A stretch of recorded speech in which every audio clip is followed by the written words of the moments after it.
Est-ce qu'on te prend vraiment au sérieux quand tu arrives à 21 ans pour monter ta marque de basket dans une usine? On dit pas son âge à ce moment-là. On précise pas son âge parce on a peur de pas être pris au sérieux justement. Moi, je leur ai pas dit que j'étais étudiante. Je leur ai dit que je montais un projet dans le textile, dans la chaussure. Et je suis arrivée avec mes dessins, avec la proposition. Mais je leur ai surtout pas dit que j'étais étudiante et que j'avais aucune connaissance dans le milieu de la chaussure. Bienvenue dans ce nouvel épisode de Papa Maman J'ai tout explosé. Je suis Victor, le cofondateur de l'agence d'acquisition Ben Vic, et aujourd'hui j'ai le plaisir d'accueillir Laure Babin, la fondatrice de Zeta. Zeta, c'est une marque de basket éco-responsable dont la proposition de valeur réside dans les matériaux utilisés et notamment le cuir de raisin. Dans cet épisode, nous aborderons le sujet du crowdfunding, comment allier croissance et écologie, et enfin, comment disrupter un marché déjà très concurrentiel. Je te laisse donc découvrir la suite de notre échange. Bonne écoute. Salut Laure, merci d'avoir accepté l'invitation. Salut Victor, avec plaisir. Tu es la fondatrice de Zeta. Est-ce que tu peux expliquer à tout le monde ce qu'est Zeta? Zeta, c'est une marque de basket zéro déchet, fabriquée à partir de matières recyclées, recyclables et véganes.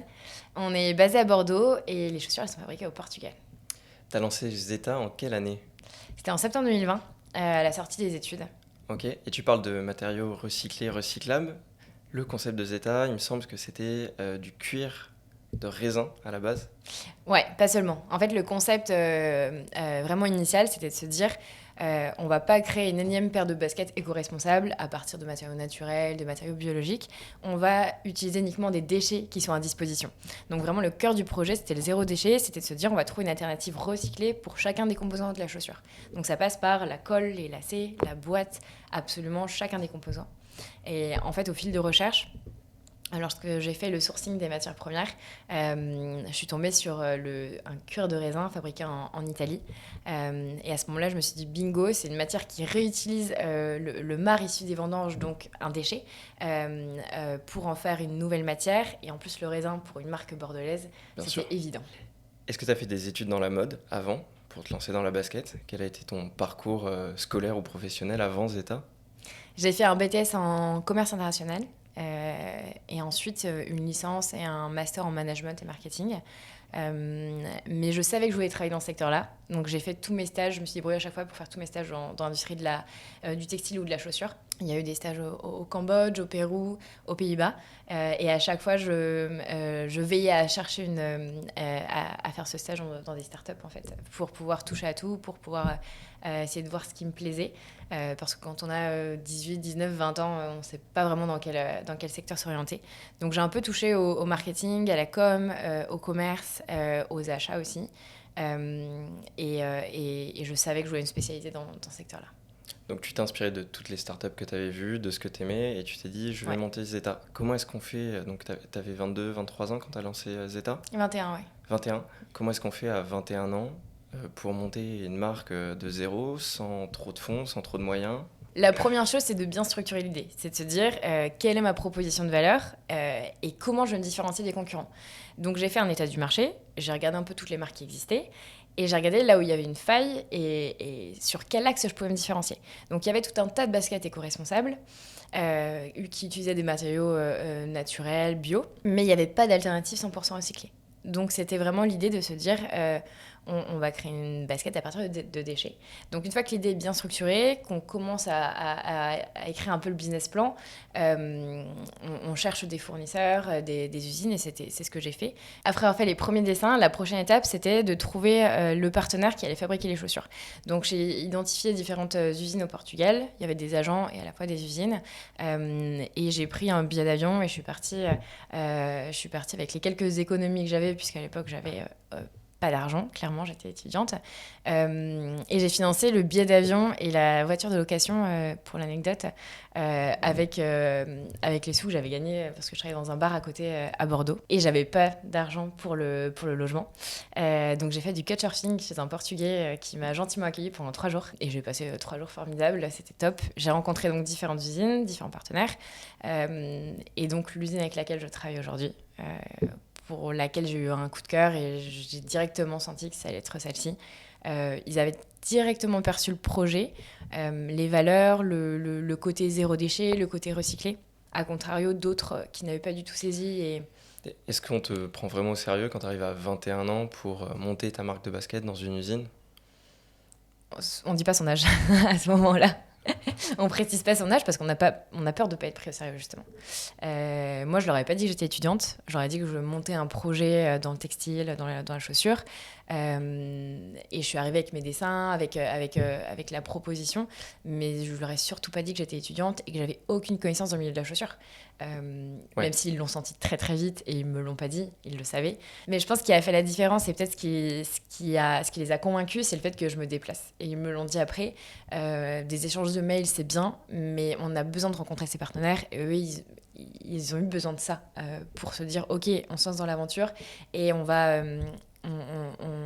créer ensemble le premier prototype de la chaussure. Donc, tu choisis ton usine, tu crées le prototype avec eux. Tu disais que tu n'avais pas de fonds, que tu avais utilisé les quelques euros que tu avais pour prendre un coach surfing. Comment est-ce que tu finances la production des premières paires Zeta pour lancer la marque? Donc on fait le premier prototype qui subit pas mal de modifications. Il est testé, il est retesté à distance puisque le confinement est arrivé entre-temps. Donc moi je suis rentrée chez mes parents. Ouais, à la donc lancement en plus en plein Covid. Ouais, exactement. Juste après le premier confinement, puisqu'on lance en septembre 2020. Donc via une campagne de crowdfunding sur Ulule. L'objectif initial, c'était 100 précommandes. Et donc, le premier jour, on atteint 500 précommandes, ce qui était l'objectif maximal que je m'étais fixé dans mon business plan, en fait. Et d'après toi, c'est dû à quoi le fait d'arriver à atteindre ton objectif final dès le premier jour sur ta campagne? Je pense que le projet il est arrivé au bon moment, juste après le confinement. Et c'est une période où les consommateurs ont commencé à se questionner sur la traçabilité des produits, la composition, les méthodes de fabrication. On l'a vraiment senti, un post-confinement. Il y a eu une évolution des habitudes de consommation. Et le projet il est arrivé au bon moment. Donc pour toi, c'est le time to market qui en réalité fait le succès de Zeta au moment du crowdfunding. Ouais, tout à fait. Pas que, parce qu'il y a forcément il y a eu plein d'autres leviers qui ont permis de propulser le projet. Typiquement, dans notre cas, la presse a joué un rôle crucial. C'est intéressant que tu parles de la presse. J'ai déjà eu la discussion dans un autre podcast avec le fondateur de Life, mais c'est un levier qui est très peu utilisé, ou en tout cas de moins en moins comparé au digital. Ouais, alors presse écrite, mais pas uniquement. Il y a aussi toute la presse digitale, en fait, tous les médias online. Mais je parle aussi de la presse dans sa globalité, la radio, la télé locale. Et dans mon cas, j'ai eu beaucoup de chance parce que ils ont été très friands du projet. Ils l'ont beaucoup relayé pendant de nombreuses semaines. Et on a vraiment vu l'impact de la presse à certains moments. Typiquement, quand il y avait une sortie d'article ou quand j'ai fait un passage radio, il y a eu RTL, il y a eu Fun Radio, il y a eu Énergie. On le voyait sur l'impact des ventes. Il y a vraiment des pics Ouais. des pics de croissance en fait. Donc la presse a joué un rôle majeur et les réseaux sociaux. LinkedIn en particulier a été un levier hyper puissant dans le sens où je faisais des articles sous forme de personal branding ou de storytelling pour raconter l'histoire, la jeunesse du projet et pas du tout sous la forme commerciale. Donc via mon profil perso en fait, pas via la page LinkedIn. Dans une démarche de building public, Ouais, plus qu'une démarche de marque sur LinkedIn. Exactement, pas du tout sous la forme commerciale. Même si à chaque fois je faisais parallèle avec Zeta dans chacun des articles. Mais c'est vraiment davantage sur le storytelling et la création d'une communauté autour du projet. Et qu'est-ce que tu conseillerais donc à quelqu'un qui veut lancer son crowdfunding? Ça serait de faire de la presse et de construire en parallèle une communauté dès le début? Ouais, totalement. La communauté, c'est hyper important au début du projet, puisqu'au final, on n'a pas de moyens. Donc, la seule chose qu'on peut créer de façon gratuite, c'est son audience. Et ça va être les premières personnes à croire au projet et à y participer. Participer à la campagne. Donc c'est hyper important de créer ces réseaux en amont, de commencer à fédérer les personnes autour du projet, même avant qu'ils naissent en fait. Et pareil pour la presse, il faut commencer à en parler un petit peu, sauf si c'est un projet qu'il faut garder sous embargo, mais il faut commencer à envoyer des communiqués avant le lancement, parce que le calendrier d'un journaliste, il a un calendrier qui est hyper précis, il ne peut pas sortir d'un article à n'importe quel moment, donc il faut que lui puisse anticiper et se dire, bon, en fait, le mois de campagne, c'est assez court et si on envoie le communiqué trop tard, c'est possible que l'article sorte trop tard à la fin de la campagne. Ok, donc tu finis ton crowdfunding avec 300 000 euros de levée, il me semble. C'est ça. Comment ça se passe après? Tu utilises ces 300 000 euros donc pour produire ce que tu dois livrer. Je suppose que comme tous les crowdfunding, tu as un petit peu de retard. C'est ça, exactement. Quel est l'objectif principal après le crowdfunding? C'est de développer la gamme, c'est de monter un site internet, c'est d'aller sur du retail. Comment est-ce que tu vois la suite de Zeta dans les 2-3 mois qui suivent le crowdfunding?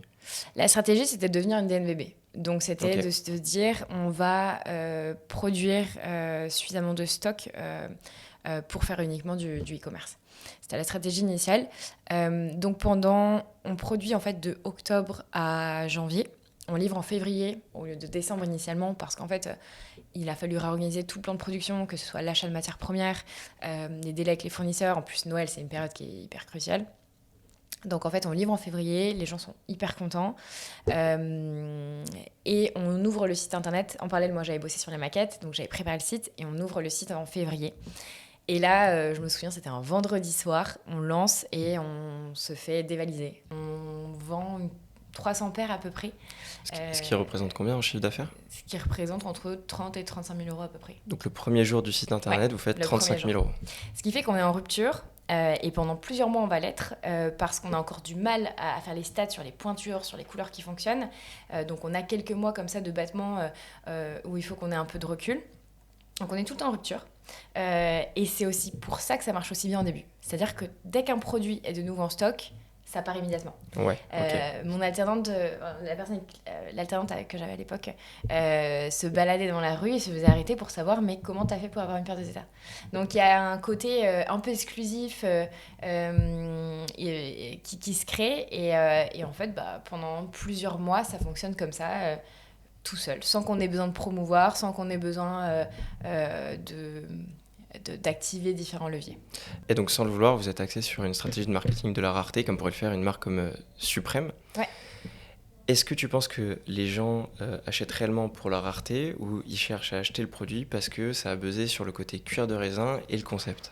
Je pense que c'est le raisin qui a beaucoup plu. Et surtout au Bordelais, on avait une grosse communauté de Bordelais qui nous suivait et qui nous suit toujours. Le côté transparence aussi, je pense. Le côté, on connaît tout du produit, la composition, les conditions de fabrication, parce qu'on documente tout à chaque fois, on fait pas mal de vidéos. Ça a beaucoup plu, surtout dans une ère où on ne connaît plus rien de ce qu'on achète, on ne sait pas par qui c'est fabriqué, dans quelles conditions.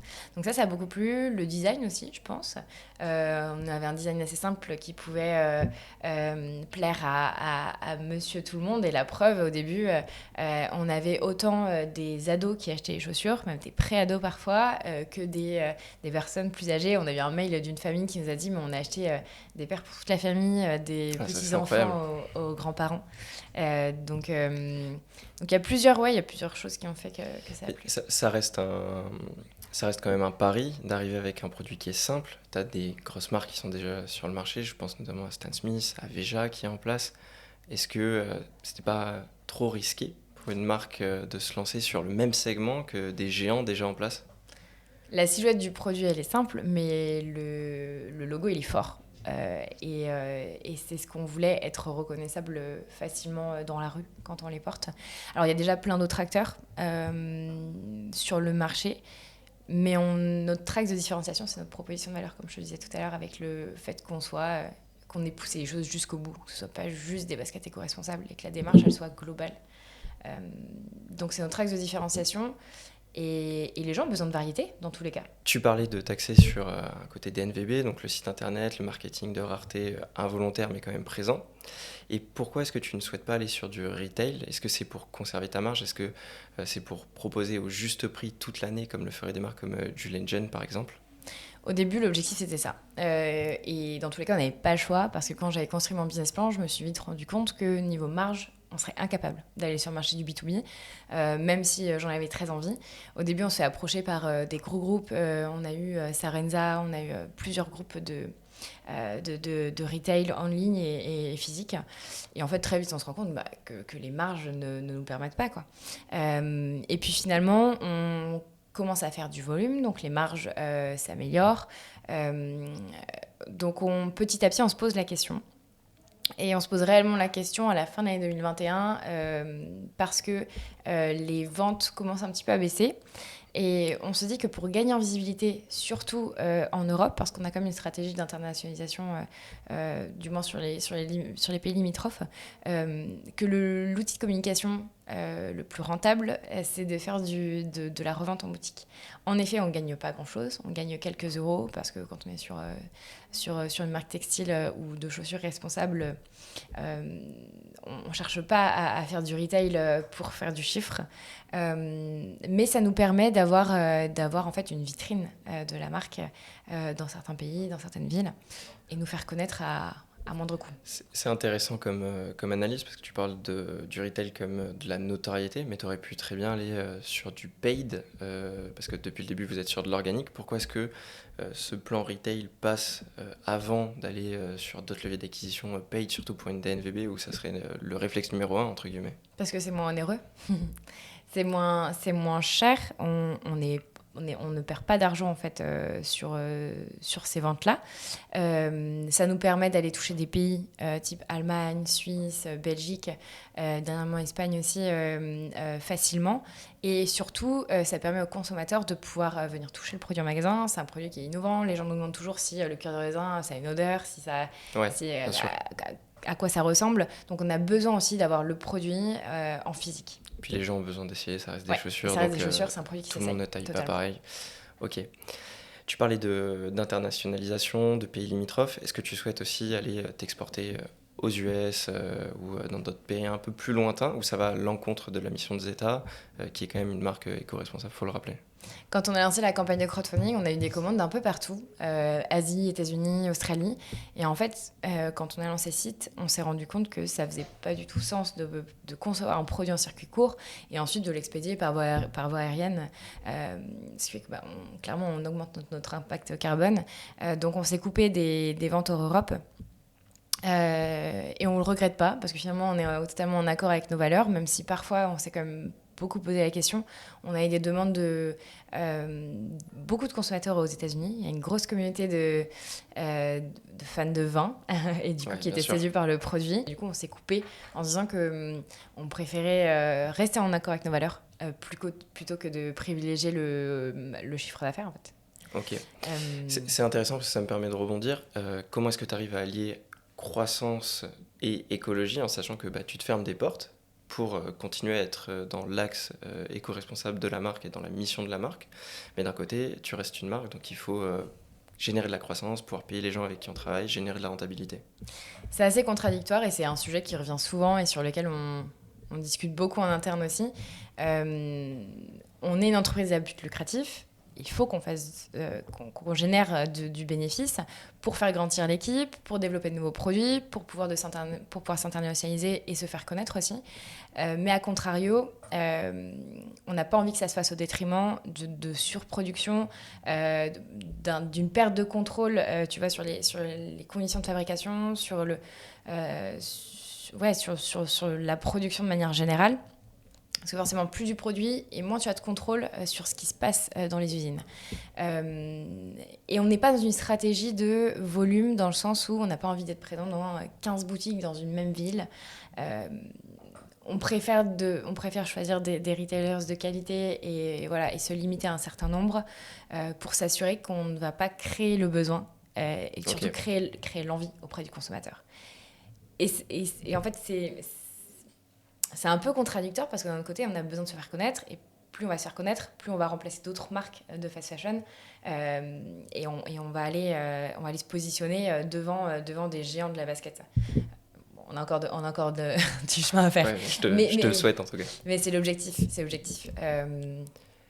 Après, tu peux totalement remplacer des marques sans créer le besoin. Le besoin étant là, tu remplaces juste un besoin existant avec une nouvelle marque. Bien sûr, et c'est l'objectif. C'est de remplacer un achat de basket classique par un achat de basket responsable.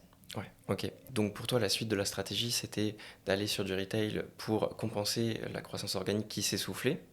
Est-ce que tu as mis en place d'autres choses de façon à aller chercher de la croissance sur l'année en cours?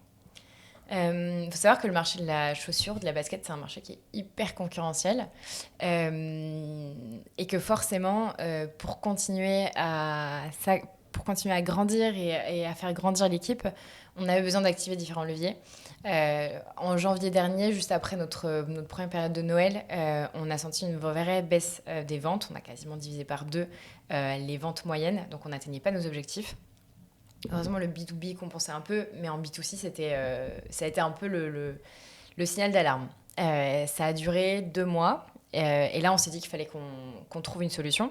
Et la solution la plus rapide à activer et qui serait la plus performante, ce serait de faire de l'acquisition.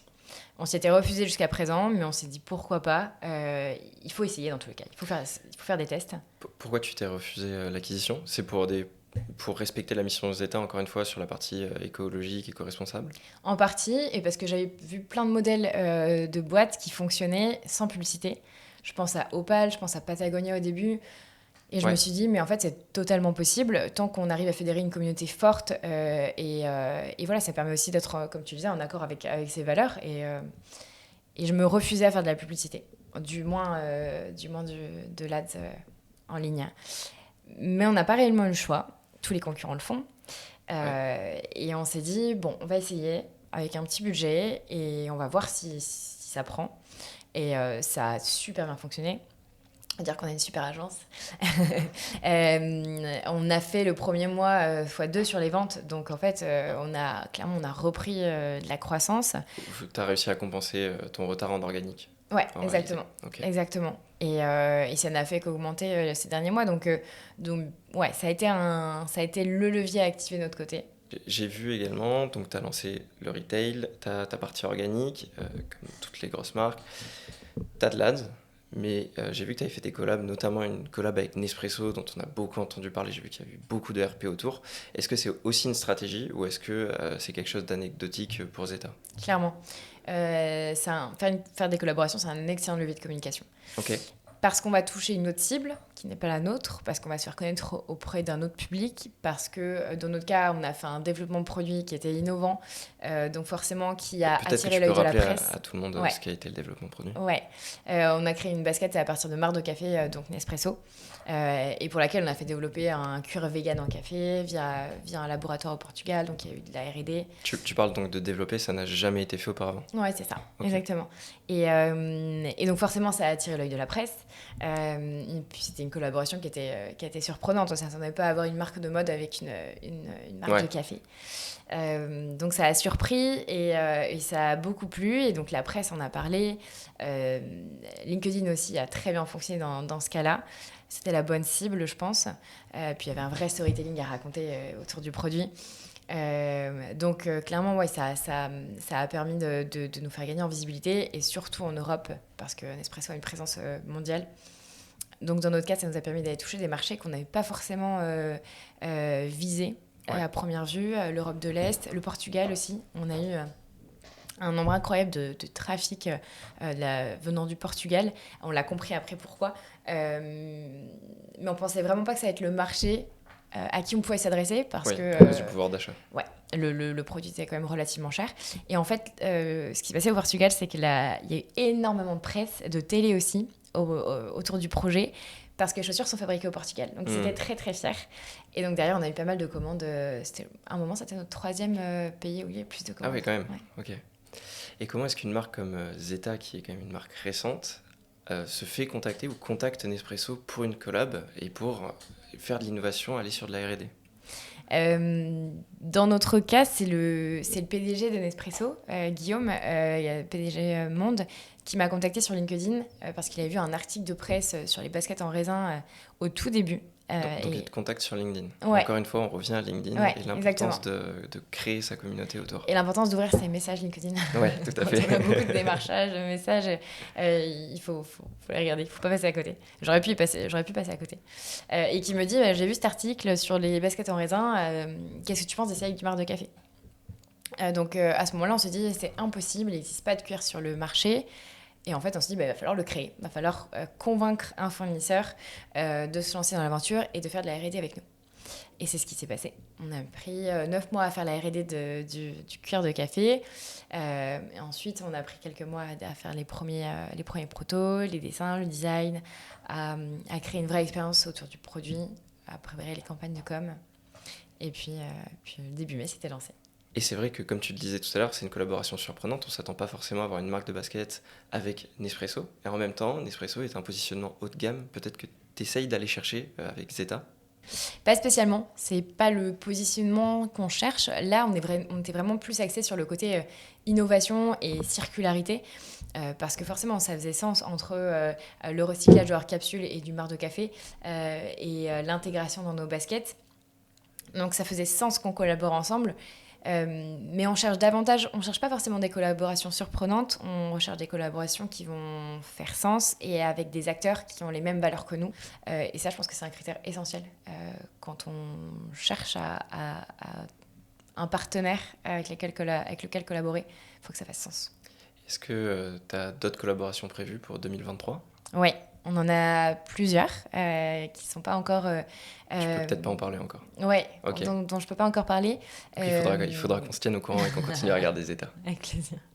Mais notamment avec des marques de mode. Et ça, on en a vraiment envie, c'est ce qui nous manque à l'heure actuelle, de s'affirmer en tant que marque de mode. Et c'est aussi ce qu'on va faire à travers les nouveaux produits qu'on va développer. On veut des modèles qui soient plus affirmés, avec des mix de textures, avec des silhouettes plus travaillées, pour vraiment s'imposer comme une marque de sneakers et plus comme une marque de chaussures. Je sais pas si tu vois la nuance. Je pense que je saisis la nuance, mais est-ce que tu peux aller un peu plus loin et nous expliquer pour toi ce qu'est la différence entre sneakers et basket réellement ? En fait, en lançant le premier modèle, le modèle LSL, le modèle Alpha, on voulait un modèle qui soit très classique, très basique et qui puisse être porté par un maximum de personnes et de toutes les générations. Et on a réussi.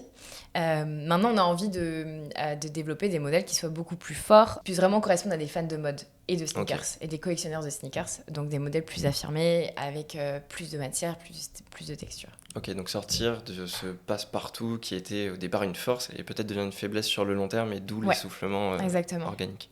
En voulant aller sur ce côté sneakers, forcément tu es obligé d'aller chercher d'autres compétences parce qu'on est plus sur des modèles aussi simples qu'au début. Est-ce que tu as prévu de recruter ? Actuellement vous êtes 5 chez Zeta. Ouais, c'est ça, exactement, on est une petite équipe. Est-ce qu'on a prévu de recruter ? Oui. C'est un vrai sujet en ce moment. Il y a une personne qui est en CDI chez Zeta, Camille, qui est mon bras droit au sein de l'entreprise. On prend toutes les décisions à deux et on est très, très complémentaires. Et après, on a des personnes qui sont en stage ou alternance sur la partie service client, graphisme et business développement. Pour tout ce qui est côté boutique. Et prochainement, on a prévu de recruter un directeur artistique à temps plein parce que en fait, on se rend compte que la création de l'image de marque, dans notre cas, en tant que marque e-commerce, DNVB, elle est hyper importante. Ouais, c'est primordial. Ouais, et surtout qu'on n'a pas les compétences pour. J'ai fait de la com, mais j'ai jamais fait de graphisme et surtout de direction artistique. C'est encore un sujet. Autre métier, ouais, tout à fait. Et la création de marque, je l'ai faite moi, dans mon coin, avec j'ai fait la charte graphique, j'ai essayé de donner un peu les lignes conductrices. Et on s'est surtout rendu compte que c'était pas nos compétences et qu'il fallait recruter quelqu'un dont c'est le métier. À l'heure actuelle, vous êtes donc 5. Vous faites combien de chiffre d'affaires ? Donc on est sur notre deuxième année. On fera un peu plus d'1 million d'euros de chiffre d'affaires cette année. Ok. Donc tu arrives à montrer qu'on peut avoir une belle boîte qui fait du chiffre en étant 5, bientôt 6 ou 7, donc avec le directeur artistique. Je suppose que pour arriver à faire de tels chiffres, on est obligé de bien s'organiser, d'arriver à être efficient. Est-ce que tu utilises des outils en particulier dans la gestion de ta boîte ? On a une très bonne organisation interne et chacun a des missions qui sont bien délimitées. Et on fait très peu de télétravail au final, on est beaucoup en présentiel, ce qui fait qu'on communique énormément. On a des ateliers où on brainstorm et on a quelques outils. On n'est pas l'entreprise qui en utilise le plus, clairement, parce qu'on est encore à taille limitée, donc c'est pas quelque chose dont on a réellement besoin. On utilise par exemple Slack évidemment pour communiquer, celle-ci qui est un outil de CRM et de facturation qui est hyper pratique et qui est basé en plus en Nouvelle-Aquitaine, donc en effet. fait bosser les copains. et Notions aussi pour le partage pour l'organisation, pour mettre en place les process, etc. C'est important de commencer à mettre des process, surtout quand les boîtes est en croissance. Exactement, c'était pas le cas jusqu'à maintenant, mais là ça commence à l'être. On a aussi vécu cette période chez Ben & Vic où on était 2 et on n'avait pas de process et tu es obligé d'en mettre plus tu vas avoir de monde, surtout quand tu as un business model où l'humain est au cœur de ta croissance. Encore toi, tu peux arriver à grandir avec une ressource humaine limitée en définitive parce que tu as externalisé la production, la logistique, etc. Ça fait déjà peut-être plus d'une demi-heure qu'on parle, donc on va arriver sur la fin du podcast et il y a des questions que j'aime bien poser. Quand tu as commencé à entreprendre, je suppose que tu t'es beaucoup renseigné, tu as écouté peut-être des vidéos sur YouTube, tu as parlé à d'autres entrepreneurs. Est-ce qu'il y a un conseil entrepreneurial qui t'a marqué et que tu voudrais partager aux personnes qui nous écoutent? Il y en a eu plusieurs, mais celui que j'ai le plus appliqué, on va dire, c'est le fait de bien s'entourer. Il me manquait énormément de compétences quand je me suis lancée, et il m'en manque encore plein. Mais il y a beaucoup de sujets sur lesquels j'ai dû faire appel à d'autres personnes, me faire accompagner, notamment sur les sujets de finance, de structuration, d'administration aussi. Donc le plus important, quand on se lance et qu'on n'a pas les compétences nécessaires, c'est de ne pas rester buté sur un sujet, mais de demander de l'aide. Et il n'y a aucun problème avec ça. Moi, j'ai fait du management, du commerce, du marketing, et j'avais des copains qui étaient en comptabilité des CG, et qui du coup m'ont filé un coup de main pour le business plan, pour monter les tableaux financiers. Et ça m'a été d'une grande aide à ce moment-là. Donc il ne faut surtout pas hésiter à aller voir différentes structures d'accompagnement, que ce soit des couveuses quand on est vraiment au tout début, des incubateurs, des accélérateurs, des freelances aussi qui peuvent donner un coup de main de façon ponctuelle, ou même des personnes qu'on a dans son entourage. Et en fait, on se rendra compte qu'on a toutes les compétences nécessaires dans notre famille, dans notre cercle proche, pour pouvoir aller plus vite, plutôt que de rester buté sur un sujet sur lequel on ne va pas avancer. Oui, il ne faut pas s'isoler. Il y a beaucoup Exactement. d'entrepreneurs qui ont tendance à s'isoler au début, à garder leur projet, à ne pas vouloir faire part de leurs difficultés. On le voit de plus en plus sur LinkedIn, les personnes partagent leurs difficultés et on a des retours d'expérience et des conseils, même des personnes qui s'aident directement en DM. Donc je pense que je partage ton avis là-dessus. Également une question que j'aborde à chaque podcast, quel est l'objet qui te représente le plus? Alors on a organisé ce podcast au dernier moment, donc je ne pense pas que tu l'aies physiquement sur toi, mais qu'est-ce qui représenterait le plus Laure et non pas Zeta? Je vais pas te dire une paire de baskets, parce que oui, Zeta fait entièrement partie de ma vie, j'y consacre la majorité de mon temps, mais c'est pas forcément ce qui me représente immédiatement quand... si tu rencontres mes amis ou si on parle de moi. Avant de me lancer, j'étais passionnée de voyage. Je ne voyais que par ça. Et grâce au stage, j'ai beaucoup baroudé, c'était le cas de le dire, parce que j'étais souvent en sac à dos. Au Cambodge, en Amérique du Sud, Pérou, Colombie, Pays-Bas. Et il y a un moment, je ne jurais que par ça. Et je pensais même que j'allais vivre ma vie sur les routes. Je pensais que c'était possible. Et puis après, je me suis rendu compte que j'avais très très envie d'entreprendre. Et c'est pas forcément incompatible, c'est juste la façon de voyager qui évolue.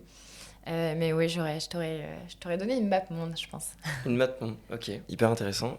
Et dernière question, quels sont tes objectifs à 5 ans avec Zeta? Où est-ce que tu te vois dans 5 ans? C'est une question qui est difficile à répondre parce que je ne saurais même pas te donner une réponse d'ici 1 ou 2 ans.